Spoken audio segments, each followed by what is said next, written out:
Omicron के खौफ के दरमियान मरकज ने दादरा और नगर हवेली, दमन और दीव में रात का कर्फ्यू नाफिज किया है। मजीद ये कि कोरोना वायरस के फैलाव पर काबू पाने के लिए मरकज और यूटी इंतजामिया के जरिए जारी करदा साबिका रहनुमाना खतूत और मियारी ऑपरेटिंग तरीक़ेकार 31 दिसंबर तक या अगले अहकामात तक नाफिज रहेंगे। मरकजी वजारत सेहत की जानिब से ऐलान किया गया कि कर्नाटक में कोविड के ओमिक्रॉन किस्म के 2 केसेस रिपोर्ट हुए हैं। मरकज के ज़र इंतज़ाम इलाके दादरा और नगर हवेली और दामन और देव में 31 दिसंबर तक एहतियाती तदाबीर के तौर पर रात का कर्फ्यू नाफिज कर दिया गया है। यूनियन टेरिटरी इंतजामिया के महकमे सेहत और ख़ानदानी बहबूद की तरफ से जारी करदा हुक्म के मुताबिक रात 11 बजे से सुबह 6 बजे के दरमियान 31 दिसंबर तक रात का कर्फ्यू नाफिज रहेगा। आखिरी बार इस तरह का नाइट कर्फ्यू अप्रैल के महीने में नाफिज किया गया था।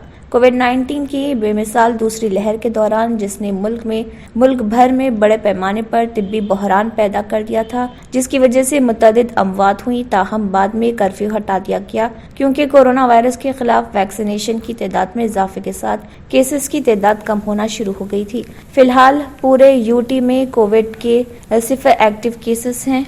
Omicron variant main land France ने भारी तब्दील शुदा कोविड-19 तनाव का पहला केस रिपोर्ट किया है। ऑर्डर में मजीद कहा गया है कि इंतजामिया सेहत और ख़ानदानी बहबूद की वजारत की तरफ से जारी करदा एडवाइजरी और रहनुमाना खतूत के मुताबिक निगरानी के सख्त इक़दाम करेगी।